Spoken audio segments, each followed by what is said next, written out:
Nelson's Column stands in the middle of Trafalgar Square.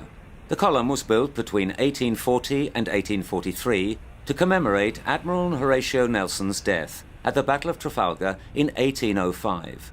The square's a focal point for the city as roads lead off it in all directions. And it's where people gather for the New Year's celebrations. Buses are a pretty good way of getting around central London, and you also get a great view from the top deck.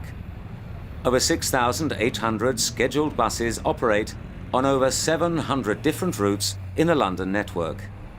In a year, this network carries over 1.8 billion passenger journeys. There are lots of shops around Piccadilly Circus. You'll recognize it by the statue of Anteros, or Eros as people call it, on top of the memorial fountain.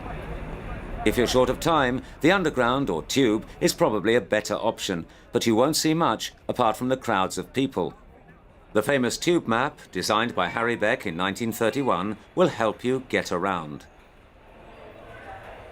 Remember to get a ticket. It's a £50 fine if you don't. The iconic Tower Bridge is worth a visit inside. You can walk across the top, connecting part, and see most of London, spending less than you would on the London Eye. The bridge opens at least once a day to let big ships pass. The Tate Modern's not far away. It's an old power station that's been converted into a modern art museum. You can walk over the Millennium Bridge, which joins St Paul's and the Tate Modern. It had to be closed for nearly 2 years because of structural instability. That's St Paul's Cathedral in the background. It's located near the city, which is London's financial centre. The city is also called the Square Mile because it's concentrated in a very small area towards the east of the capital. Things move fast in the financial heart of London. The city has a resident population of approximately 8,000, but around 340,000 people work here, so it's very busy during weekdays, but almost a ghost town on Saturdays and Sundays.